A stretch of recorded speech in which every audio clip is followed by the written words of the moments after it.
Welcome. We're looking ahead at the week, June 23rd to 29th. We will see what is in the cards and what is in the stars. Coming off of a beautiful week last week.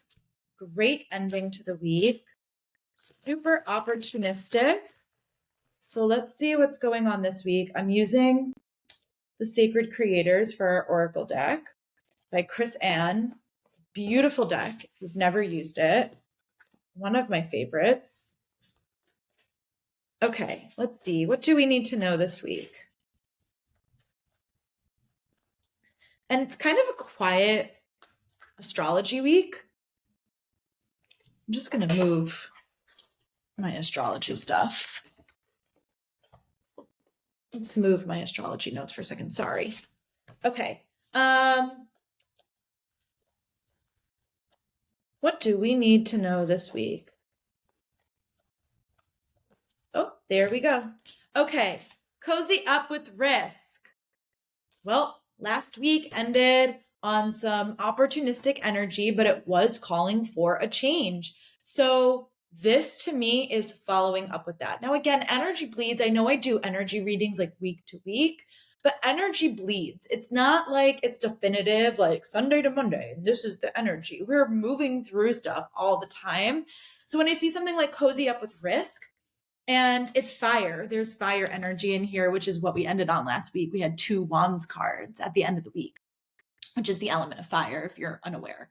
So we've got fire right here. I know it's a little bit, faster and looser, but that's the fire, that's the flame, and that's the firewood. So this idea of like cozying up with risk is all about getting comfortable with change, really. Because especially when it came to last week where there was some energy or some insinuation of like potentially starting a new relationship and going a little bit deeper, or starting a new business that maybe is alternative to what you've been doing in your life currently, pursuing a passion versus pursuing a conventional job, let's just say.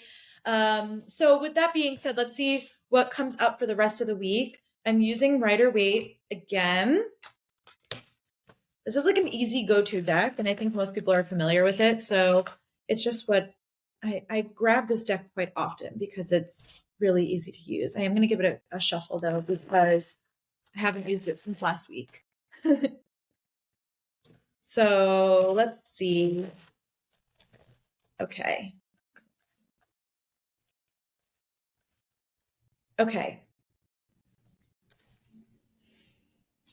Sunday, Monday, Tuesday, wow. Wednesday, Thursday, Friday, Saturday. Holy crap. We've got 4 major cards this week, which is insane because there's really not a lot going on astrologically. So this is a really big energy shifting week, or like a preparation week. I feel like we're really preparing for something this week. Maybe last week you had the idea, the inspiration, the idea sparked. This week feels like set it up. So we start the week and almost everything is reversed, which, by the way, I know people read reversals differently.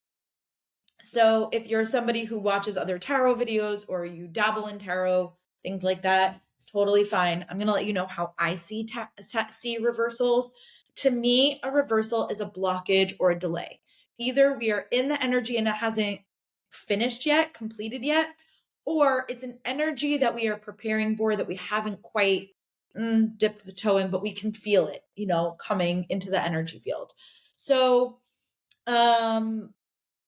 we've got at the beginning of the week, Empress reversed, which is all about our creativity, bringing something to fruition, right? Literally a birth or a pregnancy, but in the more metaphorical sense, like a creative birth. But again, we've only just come off of last week where the idea sparked. So we haven't brought it to fruition yet. There's still other details that need to come into play. But we've got the idea. And again, this is why it's reversed, because it hasn't come to fruition yet. But we have the idea and we're germinating in it, right? We're stewing in it a little bit and we're letting it take form and take shape. Last week we ended with tons of ideas. Now this week it's like, okay, we're sifting through some of those ideas and starting to see where we want to put a stake in the ground. Then on Tuesday, I'm sorry, my days are all off. Sunday, Monday.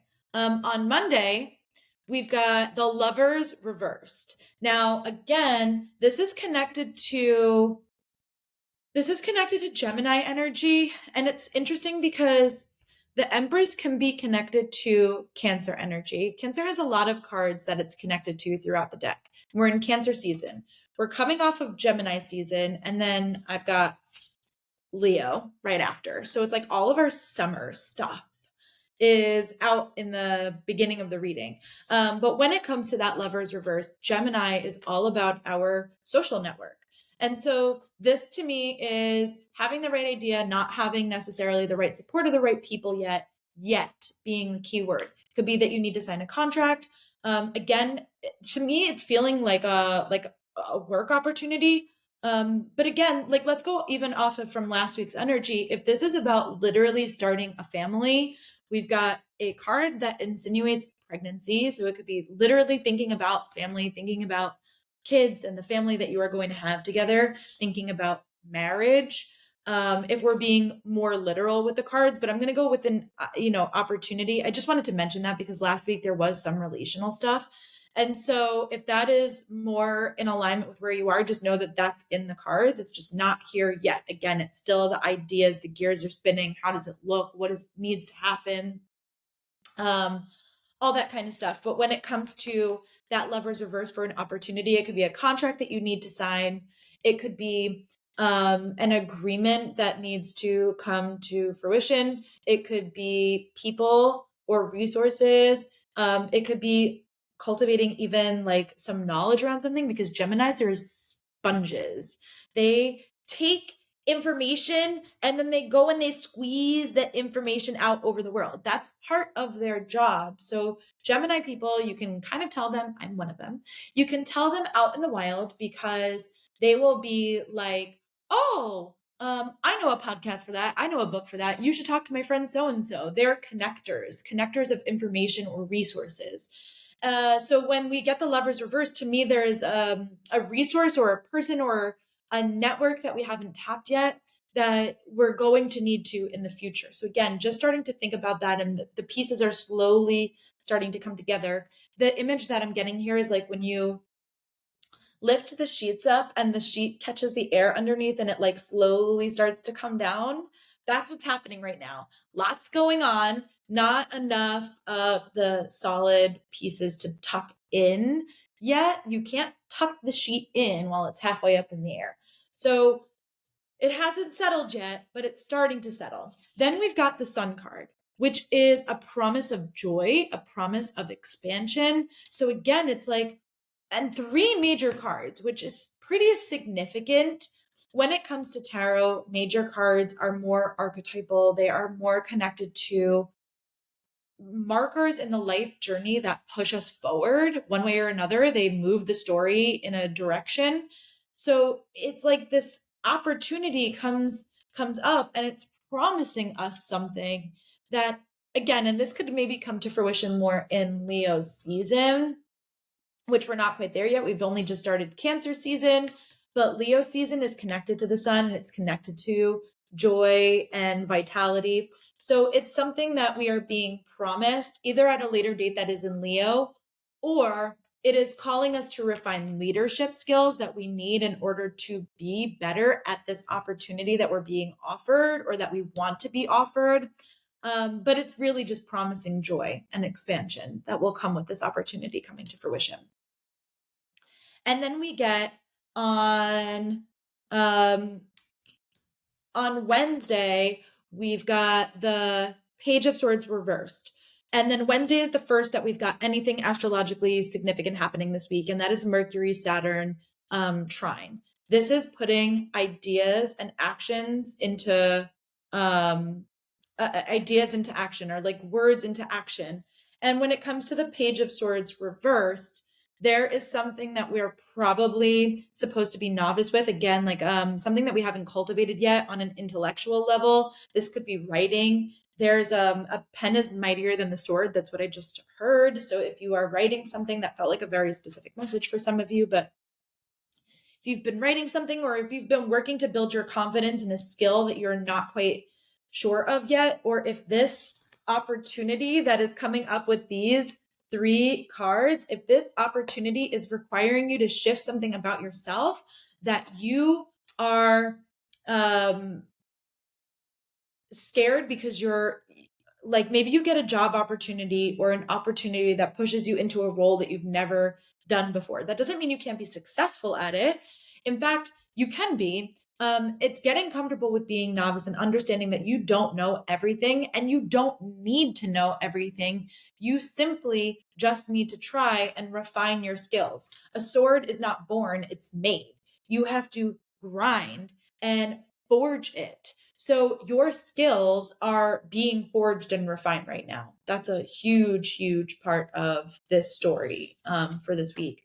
And that Mercury and Saturn, Mercury is our communication and our thoughts, our thought patterns and our thought processes. And Saturn is a parameter in which we are able to refine that. Sometimes it can feel a little restrictive, but it's in a really positive aspect here with the trine. So we're actually getting the ability to forge that sword and to be able to forge it well so that we can wield that resource, skill, or tool later in the future when we step into this role fully. Thursday, we've got the Page of Cups. And then I'm going to talk about Thursday and Friday together because then we've got the Knight of Cups. And again, this is a progression, page to knights.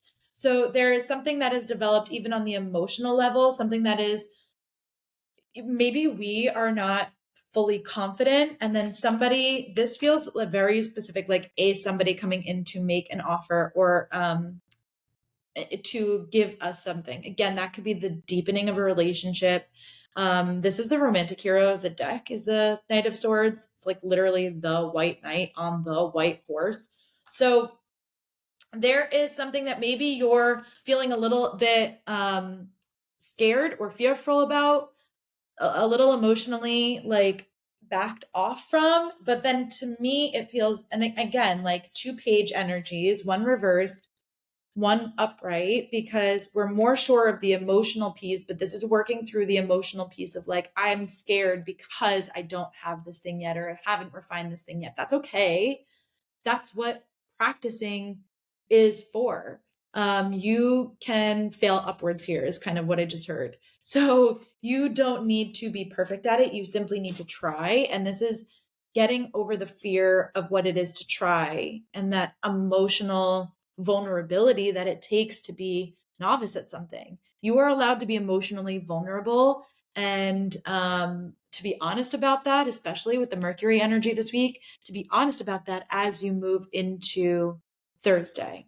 And then Friday, it's like we're rewarded for that because we elevate. We see, maybe you see that you're able to do something that you weren't, and so you develop.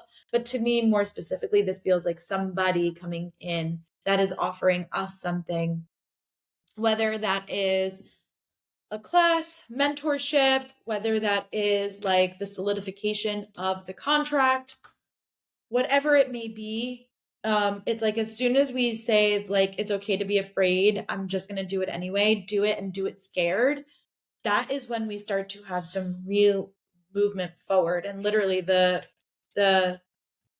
there's not been a ton of movement in the cards, a little bit with the sun, but when it comes to that Knight of Cups, there's forward movement here. Something is shifting this week that is definitively like you can point to it. This is changing for me for this season. So pretty significant. And then Saturday, we've got Saturn going retrograde in Pisces, which is a bit of a reality check for us. And it's so interesting without even knowing what the cards were going to say. And I don't ever look ahead. I just kind of look day by day. I literally wrote on my notes for Saturday, be a novice if you need to be, hone a craft or a skill. No coincidences. I didn't even see that until I just looked at my notes for Saturn retrograde. This is an amazing energy this week that has been playing out through the whole week, preparing us for this. And Saturn in Pisces right now is helping us, and it has been since it's been in there. Saturn in Pisces has been helping us cut out our addictions or where we are disillusioned from something and building out what we actually need to in order to be successful and build the right foundation. That's why a lot of people are going through sobriety journeys right now, or sober curious journeys, why we're seeing an increase in an uptick, that's the word I'm looking for, in like mocktails and